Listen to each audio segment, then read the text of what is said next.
about an hour before recording, we were watching a stream of, what is it, Uma Musume? It's horse racing gacha game by, Psy Games, isn't it? Yeah, Psy Games is the Games. Developer right there. Yeah, and I found out that I have a gambling problem. I don't know if it's a mix of... It's a mix of two things. I should have quit before I lost. We were watching this on Twitch, mind you, and Twitch has a thing where you can bet channel points. And I had 20,000 channel points. And even though my bets were low, I lost 2k channel points, and I'm mad about it. But I didn't know when to stop. I was like, no, I can make it back. I just need one good run and I can make it back. And that's you won one bet the whole hour and a half? Hour and a half, and it was like one of the safe ones where it was like obviously there was no other outcome, and it was like I got 112 points extra than what I had put in, and I'm like, wow, I'm still 19.9k in the hole. Oh right, because everyone voted with us. Yeah. So the buyout was. What we won was much lower. Yeah, it was absolutely wild. But today I learned in voting school that I should probably be very careful if I end up going to Vegas or anything like that. On the flip side, I learned that I am incredibly intelligent and very good at betting. Yeah. Franz, they made out good. They made a shit ton of money. I literally started we were watching not former, he's still part of the FGC, but FGC member Majin Obama, his stream. We were watching him play Uma Musume, and I've never I've seen all of his clips and this and that, but I've never actually watched his stream. But all my friends were betting, and I'm nothing if not a sheep. So I was like, yeah, sure, I'll go in and bet too. I started the night with 10 channel points. I ended the night with 1,000 channel points. 100%. Oh, 100 times the return. There's no way. I am unbeatable. Granted, I was the only one among us who actually read Japanese. There was a point in the night where a couple of us in our gambling rage accused Franz of giving us the wrong information so we would make the wrong bets. It was God, it was a wild night. If you get the chance to ever watch Uma Musume or watch anybody play it, it is the most ridiculous it's just horse racing. The gacha mechanic is you pull the girls and you can get SSR racers and shit. But on top of that, it's also visual novel-esque kind of it's Tokimeki Memorial Love Plus kind of thing. I just realized those are both Japanese exclusives. Love Plus. I forgot about right? Love Plus until right now. I know, right? Only depraved people remember. But the whole premise is that you train up your horse and this and that, and it's let's max out these train stats before the big race, and then let's do the race, and then oh man, it was a fucking night. It was fantastic. I have a gambling problem. Thank God that wasn't real money. Oh, welcome to Paramecia Fancast, the One Piece fancast where we read the latest chapter of One Piece and don't give out gambling advice. My name is John. My name is Franz, and just don't do it, kids. Don't. Or don't listen to me, at least. There was another part of the night where it was said that I was told not to say which one I voted for because whatever one I voted for was the losing side, and they didn't want to jinx their bet. So, oh man, it's just been a whole chef kiss. It was funny because like the whole time we were also playing Monster Hunter Rise, so it felt like some Prince shit. Like I was some fucking English meritocrat. Just like, oh yes, I'm hunting with the chaps and we're gonna go bet on horse racing. Where we embrace tradition the way that would actually make our ancestors proud. When Majin Obama came onto the stream wearing a fucking derby hat and he had a newspaper he had a Japanese newspaper that he probably got at the 7-Eleven, the same 7-Eleven that he buys the prepaid cards from the 7-Eleven grandma. There's a whole lore to this, by the way.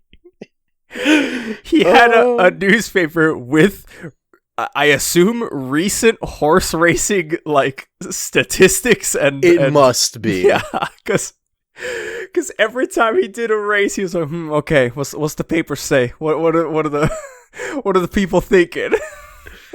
Oh man. Thankfully, that's not betting is not our job. We're not professional gamblers. Yeah. Not to say that this is our job either. If only. If only. But yeah, no. Gambling problems aside, we are here with One Piece chapter 10 out of 10. 10 10. 10 10. If how do I even describe this? Those of you who spent like 2008-ish on YouTube and remember like, oh, look at this wacky Japanese game show. There's clips of this one like comedy thing that they do every New Year's, like a whole group of comedians, they get together and they do what they call a batsu game, like a punishment game. Like if you laugh you lose, but usually the punishment, like if you lose you get like you get yaoi paddled up your ass. Yeah. And there's a clip from some early aughts one where one of the guys, I think his stage name is Johnny. He's kind of just dumb. And that's his thing. That's kind of his thing.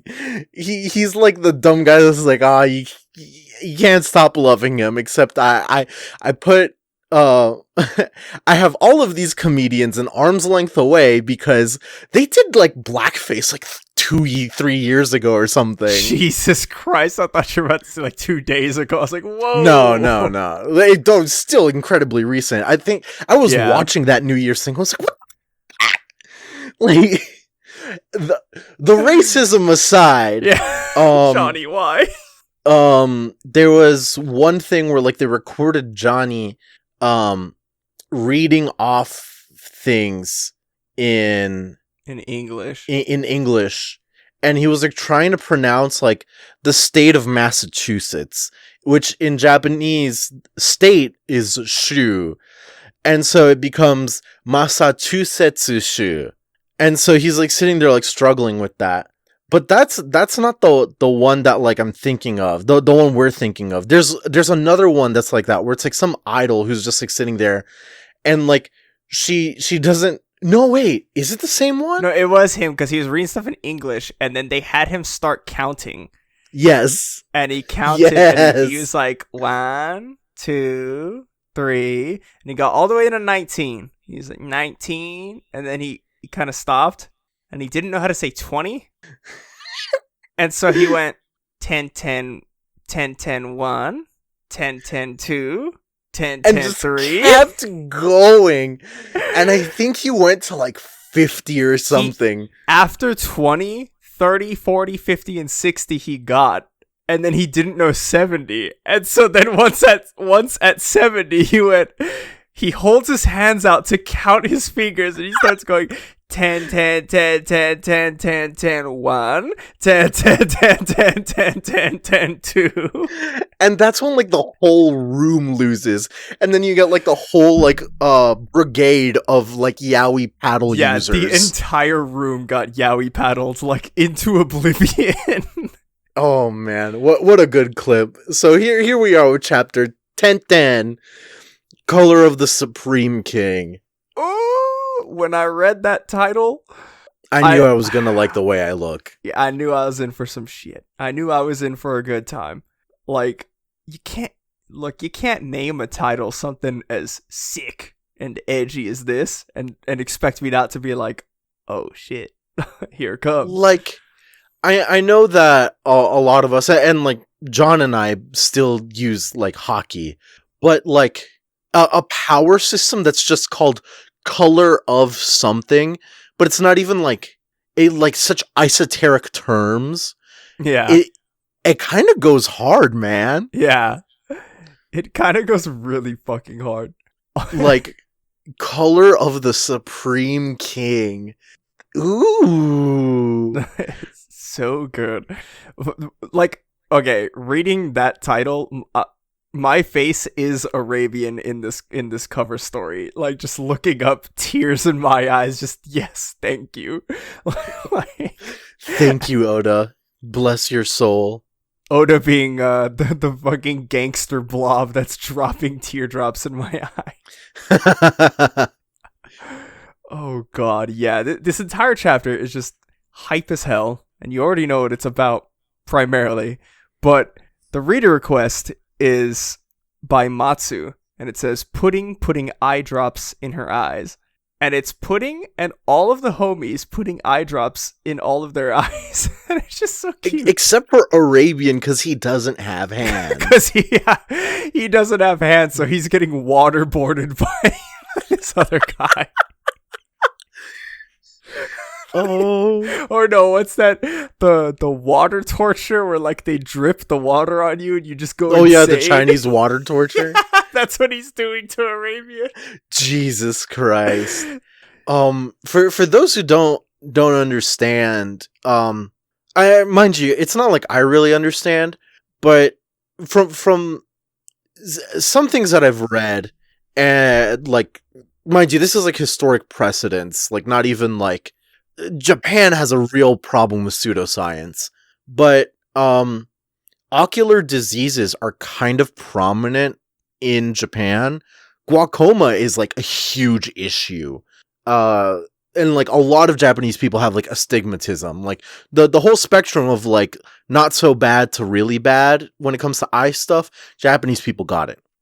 A good example of this is statues that are like meant for like good health. There's like a couple of different statues around the country where like, oh, you rub them in the place where like you're in pain or you have a disease, and like all of them have their eyes like completely rubbed out. Jesus Christ. And these statues have been around, these bronze castings have been around for centuries. So it's just centuries of people with like glaucoma and shit just like Please, walking God. up. Yeah. Put my eyes back, please. And so you see it now where like, like I brought it up before, I'm a teacher and I see my kids like going around, like even like youngish kids, they're going around putting eye drops in during their breaks, and it's like, you good? Kid, you're not wearing contacts. Why do you good? Like, you want me to turn down the AC, man? Like it's just like dry eye is so bad here. And the thing is like it just gets worse because like a lot of it's really hard to get like powerful drugs in Japan, but ironically enough, the eye drops, they all contain steroids. Yeah. At least here they do. Yeah. So it makes the issue worse like over time. Yeah. So like womp womp. Womp womp. See, that just makes me think of like okay, small brain.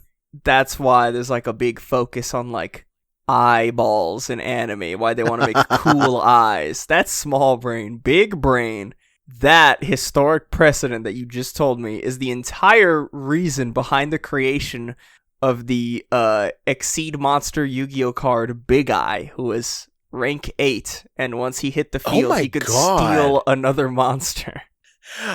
I remember that. Yeah. That was like the last time we played, both of us. That was the meta. The meta was like elemental dragons. Oh, is it my turn? First turn of the game.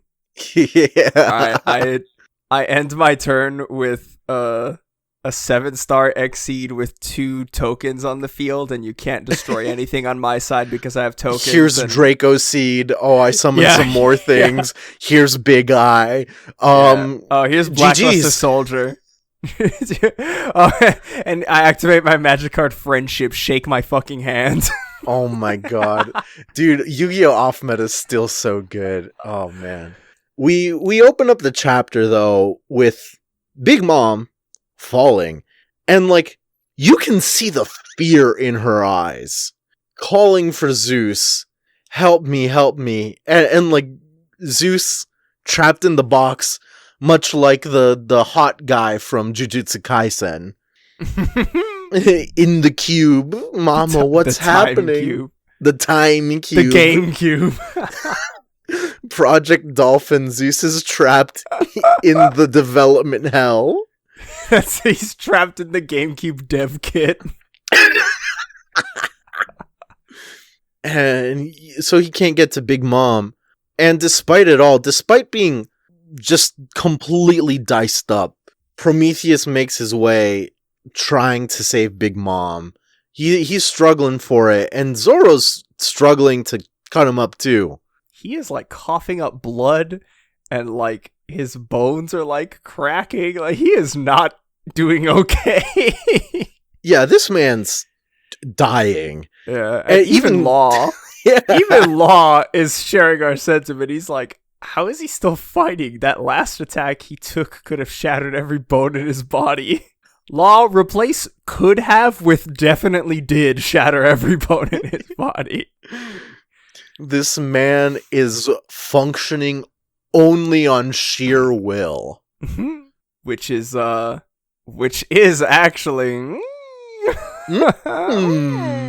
Put a pin in that one. Yeah. But, we got Kaido here like, oh, that was pathetic, Linlin. Do I have to do everything myself? And he singles out Zoro. He's like, hey, Pyro Hunter, let Prometheus go. And he just, like, straight up dashes, like, to fucking destroy Zoro. Because, like, Luffy's kind of just dealt with. He's back in the state of, like, knocked out, but, like, exuding Conquering King. Yeah. Jesus.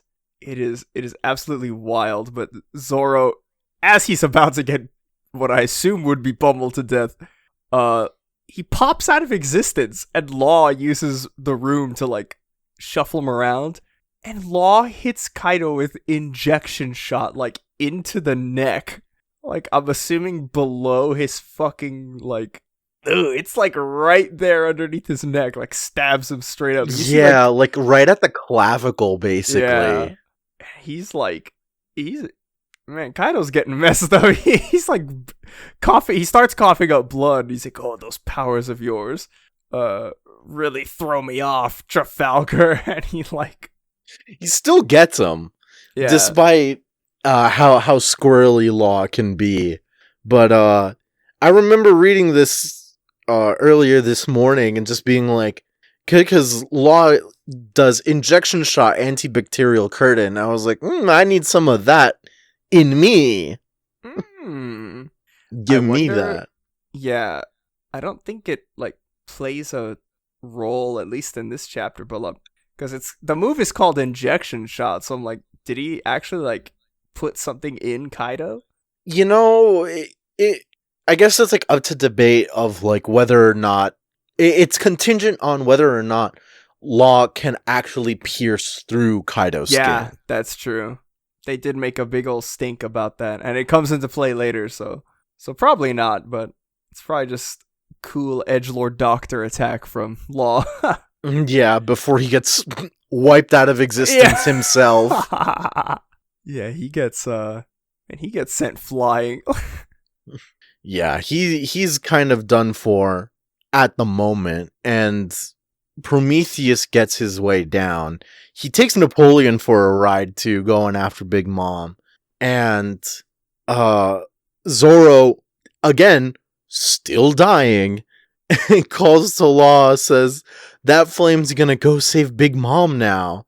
And Law's just like, let him go. Like, if any of us dies, the plan is fucked.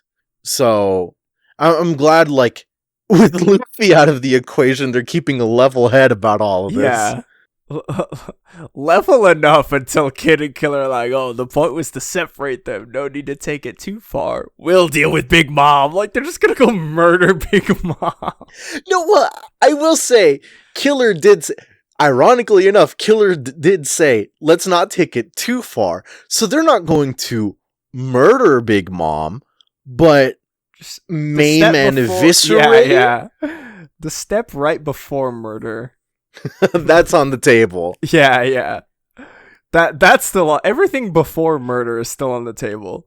Attempted homicide? It's not using the word murder, so maybe. Maybe, and it's not premeditated because they have expressed that they don't want to take it quote unquote too far. We are lawyers. Yeah, so as you can see, Your Honor, my clients are innocent. They've done nothing wrong. Oh man. They jet the fuck off and just kind of like fly off the skull too.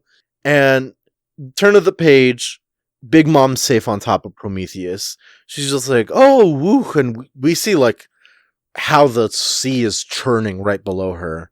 And Prometheus and her have this peculiar conversation. Yeah. It is pretty strange, and I want to know what it's going to lead to. I think I have a bit of an idea. Yeah. So Prometheus is like, oh, I'm so glad, Mom, I got here. And it's like, oh, Prometheus, my sweet baby. My sweet little baby. And Mom just starts immediately shit-talking Zeus as if he's not trapped in the time cube with Gojo-sensei. Yeah, exactly. Like, come on. Cut him some slack. Bitch. No. Oh, what does Zeus think he's doing? He's useless. And Prometheus trying to, like, wriggle in, like very, like, this is, like, sibling rivalry kind of, like, flavor. That's what I keep telling you, Mama. He's a dunce and a dope. He's always holding us back. And then the way he looks after that with, like, he always has his little blush, but anyway, Mama, can I ask you for something? Like, as he's, like, beaming, like... Yeah. Ooh? Oh, man. So, like, I think what he's gonna ask is for, like, to be bigger, like, more of her soul, or maybe he wants Zeus's soul, like, the part of her that's in Zeus. He's like, hey, can I have that? Because he's useless. Like, let me have it. Something like that, or for Zeus to become something, for Prometheus to become something else, to move that aspect of her soul into, because like the next few panels, like Killer and Kid are basically at the base of the island right before jumping off if they were to like spot Big Mom. But they're distracted. They're looking up at the sky, and it's like rumble, rumble, rumble. And Kid mentions, "What's with these clouds?" So, like, did he ask her to make a new Zeus, or like, "Hey, Mom, make me Zeus." Ooh, that'd be good. Because I have seen some rumblings around online of people talking about how this is basically gonna lead to. This whole situation is gonna lead to Zeus finding his way back to Nami. Like, Zeus is gonna end up being back in Nami's arsenal again. And I think that's reasonable. Yeah. It was what we wanted.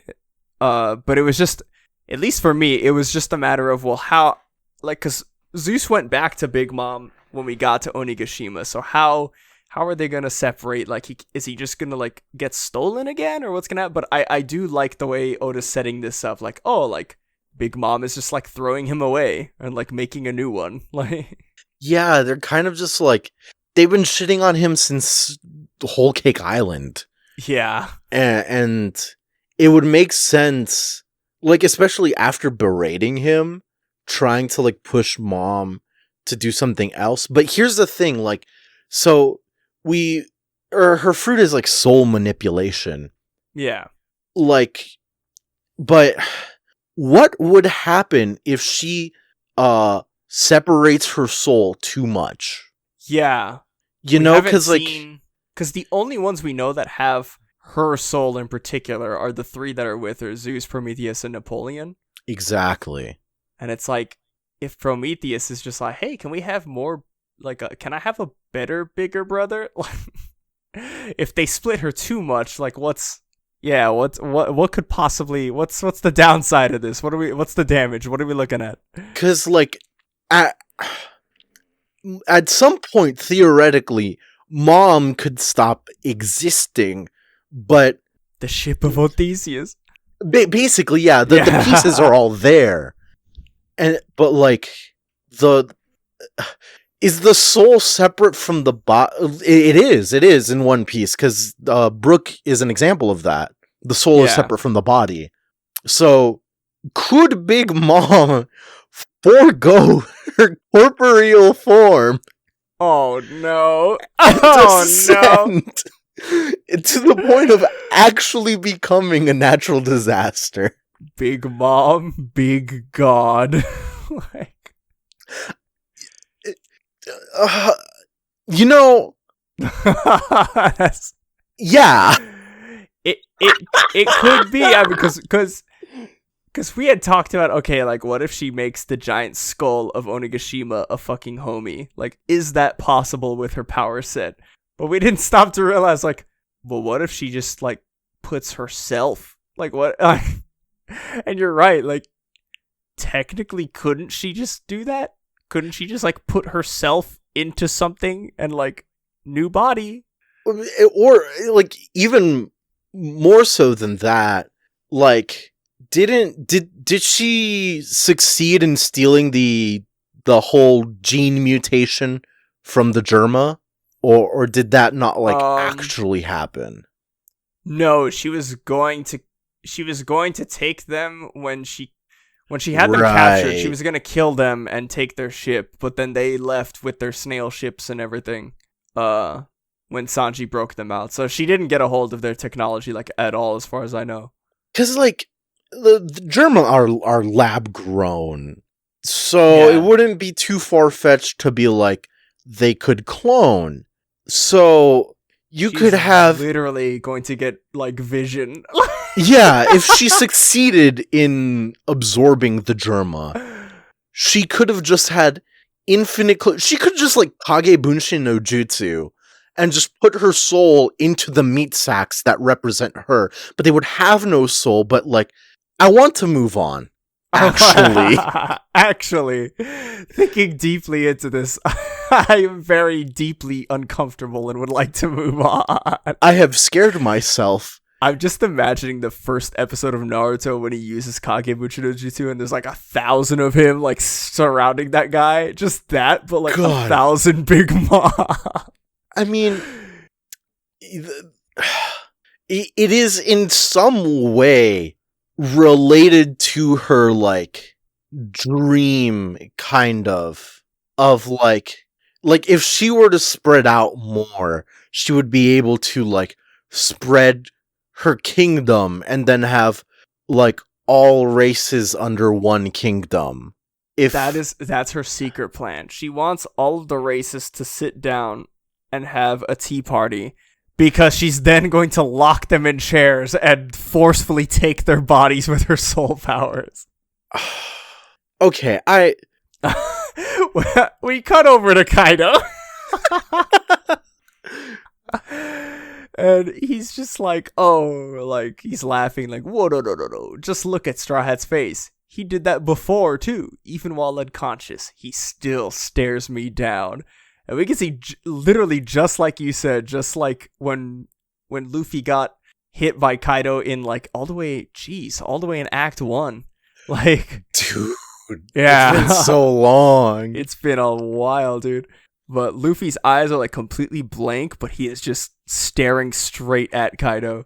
And Kaido's just kind of, like, laughing to himself, like, oh, like, what should I crush first? Those eyes or his brain? Or maybe his heart? And it's like, oh, this is not like the first time. The first time he wanted to break his spirit. And this time he's just like, no, I'm going to end you. Like, you clearly won't join me. So I'm going to fuck you up. Yeah, basically. And, ooh, here it is. Here it is. This is the start of it, everybody. We get Zoro pulling out his swords, and he says, listen, Traffy, what I'm about to do is the absolute limit of my ability. And Law's like, are you sure about this? And he's like, if this fight drags on, we're only wearing ourselves down. If we can't break through, we die. After this, it's all you. And he just, like, you see Enma, like the fucking Haki, like, emanating from it. And he just screams, like, hey, Kaido, that's my captain. And Kaido turns around, and we turn the page. And finally, after 10,000 years, we're free. If you want to crush anyone's skull, you'll have to start with mine. Demon Aura, 9 Swords style, Asura, blades drawn, dead man's game.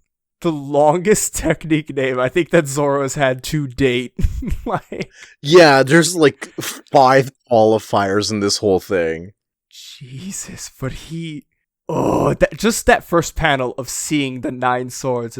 Oh, baby, here it comes. It's been so long. Oh, and he goes, like, straight through Kaido. And you see Kaido's head, like, knocked up towards the air, blood. Like he got him. And even Law is like, yo. But it is this next part that I think did it for me. Because Zoro is like, he wasn't lying to Law. Like, that was his last attack. He is barely standing up.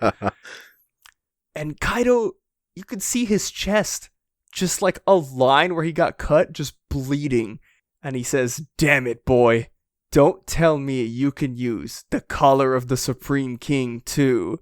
And like, already there, it's like, yes. But this part was confirmation. My absolute favorite part. Zoro says, what are you talking about? Don't have any idea what you mean. I love it. That was like, oh.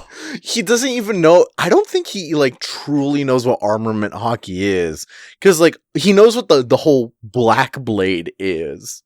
Yeah, and that's like somebody had brought it up on our Discord. It was a while ago. I think it was a couple weeks ago. But Hippo, our resident question master, he's always asking us questions in the Discord, like the daily questions of the day. And one of them was like, what's a trope that you like dislike in like anime in general, anime and manga? And my answer, and I every time I answer, like, so, like, you know, some people it's hard to explain in like text, I guess, for me at least to explain it. But I wrote like, oh, I don't like when people have like just like, oh, he's gonna lose, and then oh, his power up that he got came from like this lineage, like. Yeah. I don't want to bag on Naruto or like Bleach, but like the Naruto thing, like, oh, like in the beginning of the series, you're getting hyped because like, oh my god, like Naruto's fight with Neji's so cool. He's like, oh man, I had to work so hard for everything I got, Neji. Like, I'm not a genius like you. Except for the fact that you have the Nine-Tails Fox chakra in your body and you literally have infinite chakra reserves. And even if you want to be like, well, I don't count the Nine-Tailed Fox. Okay, he's part of the Uzumaki clan from the City of the Rain, and they have, like, infinite chakra reserves just genetically, and he got that from his mother, and that's the reason why he was able to be the vessel of the Nine-Tailed Fox. Like, that entire speech in that fight just doesn't matter, because... Yeah, like, it's not even Deus Ex Machina, it's, is that what you would call a Mary Sue? I'm not entirely sure. Yeah, pretty much. It's just that's what I would consider Mary Sue. Like, oh, like Rock Lee, not Mary Sue. Not at all. Literally had to work for all of his powers and everything. Naruto, kind of Mary Sue. But that's why I loved Zoro's character, and even now, this is like confirmation of it, because like, okay, yes, he has conquering kings, but he just like, he doesn't even know he doesn't know what Haki is. Like, he doesn't know the term. Like, Luffy had 2 years of training and learned like freaking science from his teacher, from his sensei over the 2 years, and was like, hey, if you put like 8 grams of armament Haki in your arm and punch somebody, it hurts. And then if you blow up your arms with 60 kilograms of air and then use Haki, it's an elephant gun. And it's like, oh man, like he's teaching me all about Haki and the color of Conquering Kings, formerly known as. He just gives him the whole explanation of how Haki works. Zoro's was like, Mihawk was there, and I would have to go back. I think he might have only said armament Haki like once, but he just explained it to him like, oh, like, sword turn black. Yeah, you just have to turn your blade black, and any scars on your sword is like terrible. You don't want that. And if you have a black sword, it doesn't do that. So, try to do that. And like, this just makes sense, like, that he has it, but he doesn't know, nor does he really care, like, that he has it. Which I think really is funny. The best part. It's good because, like, all Zoro knows is put sword in mouth, bench press 1 billion pounds. Yes. That's it. That's all he does. It's like, Zoro's a bit of, like, a one-punch man, so to speak. Yeah. You know what it is? Zoro... Okay. You know what it is? Zoro... Okay, Luffy was playing a video game for the 2 years, and he was using a strategy guide. Zoro, much like a QA tester, just brute forced Haki until he got, like, armament and Conquering Kings, like, to the level that he has it at. Like, he doesn't know what he did. He just brute forced it. Like, hey man, I think I'm pretty good at this game. It's like, well, yeah. Zoro is the kind of guy that gets to high rank in Monster Hunter. It's like, man, this game is punishing. And you look at his armor, and he has the armor they give you at the start. And then you tell him, like, like, you wouldn't die as much if you had, like, better armor. And he's like, what are you talking about? You can make armor? Yeah. No, I've just been making my swords. Like, you can make armor too? Like, what are you talking about? This is news to me. Oh, man. But, God, yeah, I love it, because he's just like, that was the best attack I could do. I was hoping I'd at least knock you off your feet. And the fact that Kaido, like, just concedes to, like, not to him, but he says, like, you did enough. This wound will remain with me. Like, yo. Oh, it's nuts. And, like, he gives Zoro the respect, but they're still in the middle of a fight. He's still an enemy. Yeah. And, the line, Chef Kiss, your generation is proving to be an annoyance. Ooh. And Law's trying to be like, oh, Zoro, watch out, I'll help you. Man, Kaido just looks over and says, stay there, I'll come for you. Oh, gets the 2-for-1. Collateral! Like, what's the... You see this panel and just imagine, like, the Xbox achievement noise coming up, and it just says, collateral, get a headshot. Get 2 headshots with 1 bullet. Like, because that's, like, Thunder Bagua that spreads to both of them. Yeah, it hurts. And, like, one thing to point out is that, like, the Black Lightning of Conquering Kings, the Supreme King is coming out as well. Yeah. Because, like, we could see the regular lightning and then, like, the black lightning, like, surging through them. Man. It's great. Kaido knocks them both out with 1 Thunder Bagua. And he's like, what a shame. Like, he's breathing heavy, too. He's, like, huffing and puffing. And he's like, what a shame. If you'd come with me, we could have conquered the world. And with you? And you see Kaido like, what? And Kaido's just standing there. We'd never go with you, idiot. We love samurai.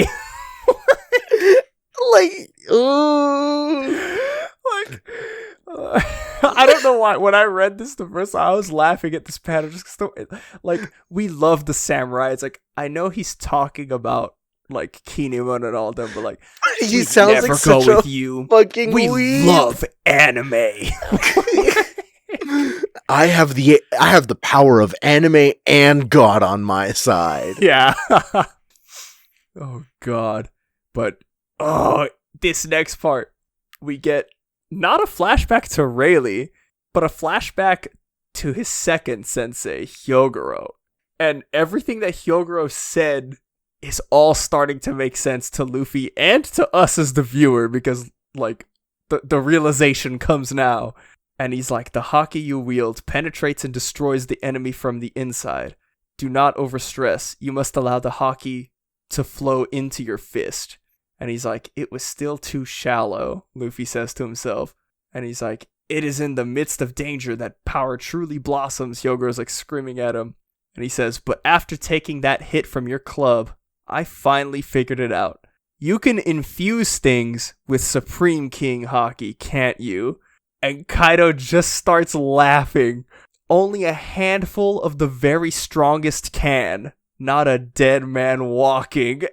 Like, Dog. the realization of this is like it had been something that, like, in the back of our minds, it was one of those unsaid things, like you know, like when we see powerful attacks and we see the Conquering King clash when Doflamingo and Luffy clash, like when we see the black lightning, it's like it was one of those things that was just like silently assumed, but nobody ever thought, like, it had never been explicitly shown to us, so we never thought like, well, like, could you put Conquering Kings into like a blade if you had it? Like, is that like something that could be? And like even the flashback with Roger and Whitebeard, we kind of saw just exactly that, because they clashed and their swords didn't even touch from how powerful the haki was, and they split the sky in half. Like, and it's the kind of thing that, like, you know, we had always assumed that, and we had seen that a lot of people before were using haki, but we didn't see their hands change color. And like everything changing color has to do with armament haki. Yeah. But every time that we've seen someone like with no black like hand or weapon do something like that, there's also the possibility that it might have been the Conquering Kings haki. Of course, like, because we didn't know then, we have not seen the Conquering King's black lightning. Yeah. But it, like, what really struck me was in Marineford, the battle for Ace, when like the three admirals like put up their hands. Like, we always assumed that it was like armament haki due to it being like a big shield, but we never considered that it might be Conquering Kings. Yeah, it could have been both, because he showed Luffy, like, Ryo is like armament haki from what we've been told. Like, you can channel it in a different way, but it's like, if you can like infuse those attacks that already use armament with like Conquering Kings, that's wild. This is so sick. It's nuts. And it all ends up in Luffy just teleporting away from Kaido and then hitting his club with his kick. No nothing, no armor, but all the lightning coming off. And they show it. What we had just talked about, like Luffy's channeling Conquering King into his foot. Like, the club isn't even touching his foot and it stops. Like, and it's so sick. He hits, Kaido blocks, but he just jumps out of it and then goes for the fucking punch, and it connects. And you see Kaido bend like a goddamn cartoon character. I'm talking some Looney Tunes, Hanna-Barbera looking. Like, he is fucked. Oh god, it's so sick. Like, seeing the panel of Luffy jump off of the ground and the lightning trailing behind his fist, like, this is so cool. It's so good. And so he follows that, like, idol reels back from it, follows it up with a fucking uppercut, and knocks him to the ground. And like, God, I wish that we could get a close-up of Luffy. You see his silhouette in the background of the final page, just holding up the fist from the punch, just standing there while the wind is like blowing his cape. I would give, I don't know how much amount of money, but a lot, to have a full panel. A lot of Majin Obama channel points. Yeah, I would bet a lot of Majin Obama channel points to get that, like, just in a manga panel. Just a zoom in of Luffy, full detail, just still standing there, like, seconds after the punch, like, just reveling in it. Oh my god. And Law's just, like, witnessing this. Yeah. And it's so cool. I love... There's two things about all this that I really like. I like the way the revelation of this plays out. Because, like, there's a lot of people online that meme, like, oh, like... some of them aren't memeing. They truly believe that, like, Oda never had... Like, Haki is just a new thing that he added. It was never meant to be in there from the beginning. There's no way. And it's just a giant retcon and all this stuff. And it's like, okay, like, even if you think that, like, what was Mantra? Like, Mantra in Skypiea was just that. It was like the Sky People's, you know, application of observation Haki. And like it now in Wano, like it's proven that like different cultures have different terminology, different conceptions of what it is and how to use it. Yeah. Because in Wano it was just Ryo. Yeah, and even, like, the Ryo, like, we didn't get the name for it, but all the way back in Alabasta, Zoro used just, like, that exact technique, and it's like, okay, like, I don't know, I in my opinion, I find it all way too convenient for Oda to just be like, oh, all of these things that I was thinking about, like, I can tie them, like, I'm just gonna make up Haki and sort of throw a blanket over all of these things. Like, there's no way you write those things to begin with without a plan in the start. Maybe he didn't know it was going to be called Haki or whatever. I can believe that. I can believe that he didn't know what he was going to call it, or like... Yeah, some editorial decisions have been made, for sure. I can believe that, but a separate power set has definitely been in the story and thought of by Oda since its inception.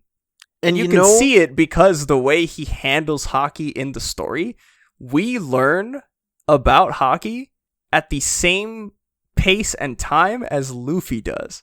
Like, and we saw Armament Haki, and we got Armament Haki by name pre-time skip, but like we didn't see, like we couldn't see it visually. Like we just heard characters could do it, but it was like this invisible thing to us.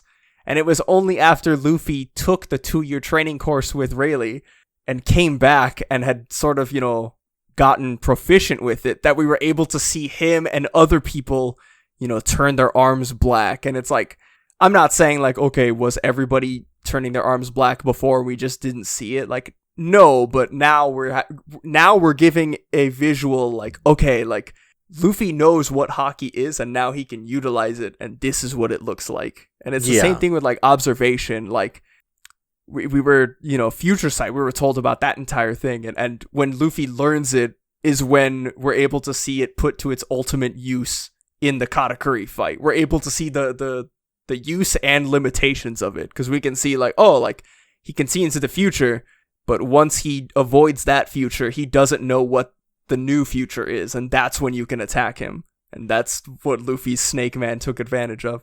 It's just really beautifully crafted in the sense that like a lot of fiction and a lot of manga, specifically like battle manga, has systems in it. It's part of the genre basically. But it's so easy to drown yourself in the system. Like I'll be honest, for a moment I was considering dropping Jujutsu Kaisen because I'll be frank, I'm kind of fucking lost. I kind of remember who some of the people are, and I kind of remember what and why some people do some things, but like overall I'm kind of fucking lost. And like Jujutsu Kaisen right now is like what, chapter 100 something. Something, yeah.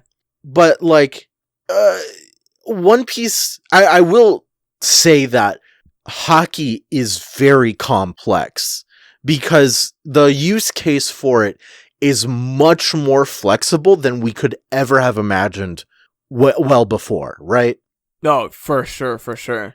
And so because of that, it's so nice. Like, One Piece is long, but it's nice to have a pacing to it. Like, I don't want to have a 6-page dissertation about what Haki is, why it works that way, how it works this way, this and that. Don't get me wrong, some days I am in the mood to read a Wikipedia article. Yeah. But, I'm glad that One Piece doesn't do that, because holy fucking shit, it'd be nuts. Oda definitely does a lot, like, he'll show you things, and then he shows first, and then explains afterwards, and sometimes the explanation afterwards is, like, he'll show you one thing, and then show you something else, and he trusts that the reader can put two and two together, and be like, oh, like that, and then that's when he confirms it in, like, with characters talking and stuff, like exposition, like, yeah, that's what's going on. He's able to infuse Conquering Kings, and it's like, shit, it makes sense. Like, even with the Zoro thing, like, he's able to use armament Haki. It makes sense that he, like, he doesn't know how to control. He didn't have the Haki training that Luffy did. He only learned how to, like, channel it through his swords. And so, like, it makes sense that before his training with Mihawk, like, how would his Conquering Kings manifest itself in, like, a final technique that he used against Kaku in Ine's lobby? Yeah. Like that it was the same situation as here. Like, that was, like, his final attack. Like, if that didn't work, like, he had to end it there. And it's like, now things we know, like, the comment Oda turned the common trope of, like, oh, in the last hour, like, when push comes to shove, the hero prevails, into, like, no, like, Haki is this force that, like, when you're pushed to your absolute limit, like, it can evolve. Like, it can do things that, like, that you didn't think possible until just that moment. That it proves that you can learn when you're pushed against the wall. That's always how it's been. Katakuri pushed Luffy into a wall. He learned something from that fight. Kaido pushed Luffy into a wall and into the ground and into a grave, and he learned something from that fight. Yeah, he learned something. I don't know if he learned it from all of them, but he learned it from one of them for sure. And so, like, it you could make the argument, and I would also tend to agree with you, that it's a way to, like, push Deus Ex Machina under the rug, but yeah, I think I can see that, but the attempt is well enough, especially when compared to other things, when it's just like, okay, Ichigo and his, like, hollow shit and everything, complete Deus Ex Machina. Is it raw as fuck? Absolutely. Yeah, yes. It's the coolest shit. Dude. Oh. It is the coolest shit I've ever seen. Aged the heart. Oh, the heart. But bro, it's still Deus Ex Machina. Yeah. Whereas this, it's kind of like, yeah, I could definitely see it is Deus Ex Machina, but I would say I appreciate it more in One Piece when we do see it, because it doesn't always end in, like, a win for the character. Like, Luffy was shown, like, oh, like, at the very end of it, like, Haki blooms in the heart of battle. And, like, every time he's done that, he has, like, he barely made it out alive with the Katakuri thing. And then when he was fighting Big Mom in the prison and his Haki, like, bloomed and he used Ryo to stop her, like, he got, like, flung through a wall. Like, he just barely grasped the concept of it. Like, I appreciate that Oda does that, and it's not like, oh, like, in the heart of battle, like, oh, Luffy's pushed to the limit, here's the instant win. Like, yeah, it's just, it's not like, oh, level up. It's just like, oh, I understand. You can make the parallel between fighting games, basically. Like, yeah. I have not put even a fraction of the hours of fighting games as John has into fighting games. But there were moments where, like, I'd just be over at John's house, we'd play Guilty Gear, I'd play Jam, and I'd learn shit by getting like, there was like one where we did we did like 50 matches in a row. I did not win once. We played a shit ton. But I learned so much in those instances. I was playing Potemkin against, what's his fucking name? The Elfelt guy. No, does he play Elfelt? Hitachi. Yeah. Hitachi, yeah. I was like playing Potemkin like near him, and he was just like, "Oh yeah, let me play you." I didn't even know who the fuck he was, and like, he was. I was just like, "Oh yeah, I heard the Potemkin shit," and he's like, "No, Potemkin's the fucking best. Let me show you." And he just wiped my fucking face with Potemkin, and I learned so much about Potemkin then. So it's a nice parallel to it. Yeah. I love it. I love One Piece. The only other thing I was gonna say before the end of the chapter and the episode, I like that Luffy gets these moments and like Law is there to like witness all of them.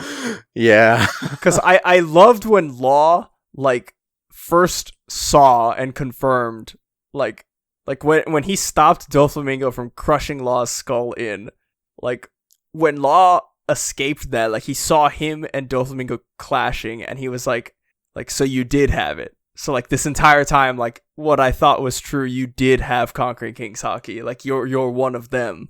And I like in this moment that Law is again seeing like he's seeing the application of Conquering Kings in attacks from Luffy. Like he's seeing the progression of Luffy. I just really like that, because I think that between this and like Law sort of proclaiming before all this happened, like when he was looking at the poneglyphs, like I'm gonna see the truth of the world, like I feel like even if he doesn't, like he's not gonna join the Straw Hats, but I feel like this is definitely like he's gonna be with us in the story for like the end, Yeah, like he's sure. gonna be there, like he has to make it to the end, right, to see this. Yeah, there's no way that he's not gonna like follow through and just stick with them. Like Killer and Kid, like who knows what's gonna happen with them. They're pretty wild card loosey goosey, just like Luffy is. But being the big brain rational boy that Law is, he very well could just like stick around. Because like, I mean, if Luffy's making the, like, I'm not even talking about the future, talking about just like this chapter. If Luffy's making the claim, like, you can sit back, I got this now. If Luffy's just making that fucking claim, like, that's a man to follow, Yeah. That's, if Luffy's calling his pocket, like, before the billiards balls are even broken.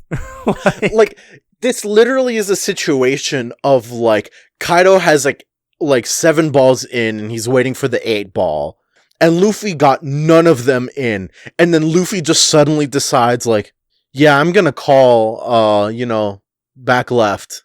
Like what? Yeah, and it's like you haven't sunk any of your balls yet. Yeah, back left, like I said. Like, oh, this crazy motherfucker. We love this little boy Luffy. Oh, so good, man. Nothing else to say. That the chapter just ends with Luffy telling him like, yeah, just let everyone know I'm gonna beat his ass. I got it from here. You guys can go. It's like, okay. It's such a good way, such a good chapter, such a good way to end the chapter.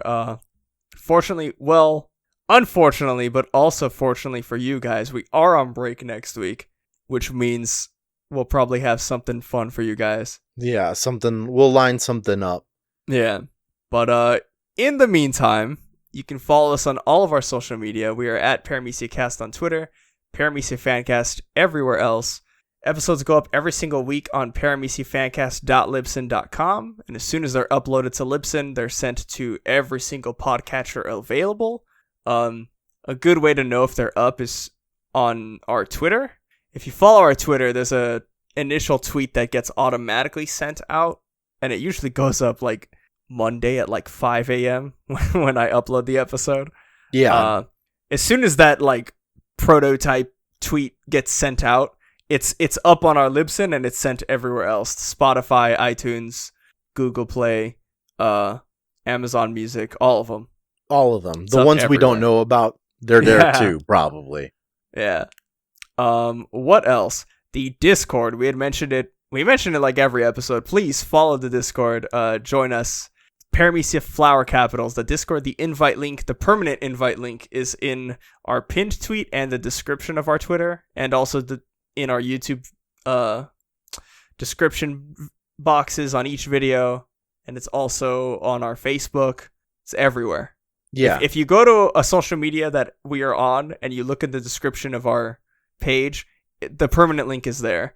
It's a good time. We got a good community of people, and it's growing like every single day, so it's sick. It's really nice to have. I never figured it would have ended up like this, and like it's mind you, like I don't want to even say that like we're putting in the legwork. Like the community itself has just been like growing and like been a like fostering place like in and of itself. Yeah. So like it's so good to see everyone so chill about everything. Yeah. It's super chill. I love it. There's times if y'all are posting in there and memeing and having a good time, sometimes I can't respond because I see it at work, but I'm in there lurking. And when I can post, I definitely try to get in the conversation because it's always a good time. It really is, yeah. Do we have a crack theory? Because I feel like this chapter was like that whole Big Mom thing was a little. Yeah, that was Big Mom basically making like humanoid Horcruxes, but like taking control, like mind bending them. That was pretty big. We blew the load on the crack theory like fairly early into the episode. Yeah. I would say so. Yeah, like instead of a crack theory, let me very quickly let me VTube post real quick. Just real quick, okay? Like we've been quiet about it for a bit because like we slapped it on hard real fast. But it's been a while. So in Hololive, one of the more veteran members is a girl named Ozora Subaru, and she's like pretty active in like looking at what her fans like think of her, this and that. Like she like lurks on the subreddit, she lurks on like Twitter tags, this and that, and someone brought something up. I do not remember why, but if you know what R34 is, you know what it is. If you don't know what that is, just don't look it up. Don't worry about it. Oh no. But she was like, what does that mean? What is it? And everyone was like dead quiet. Like no one in chat like wanted to bring it up or anything, this or that. So the poor thing, she Googles Subaru R34. No! And if you do that, there is a Subaru the automobile brand. No. It shows, the first thing you see when you look up Subaru R34 is the Subaru Skyline R34 brand. No, I googled it. And it's all true, people. It's just the car. It's just the car. And so like she was probably even more. She was so confused. Yeah, but like the fact that she didn't look up Hololive Subaru R34 made the world of a difference. And it is one of those moments that we must hold our hands high and thank the automobile company Subaru for existing and defending this person from eldritch horror. This is the plot of some, like, time travel manga. Like, some guy went to the past and was like, some guy went to the past and created the Subaru car company and strategically made every possible company choice, like, to make it so that at this very moment there would exist a car called the Subaru R34 that a VTuber would Google search for when trying to find what Rule 34 is, thus saving the future. It was like such a fucking Hail Mary of a situation. And like, it's the kind of thing where, like, most people that are into VTubers are degenerates. So, you know, Subaru got saved because she shares her namesake with a car brand. But, there's not so much. Momozuki Nene, hyper, super, whatever the fucking meme is. Yeah. Nene recently asked, "What's NTR?" Oh my god.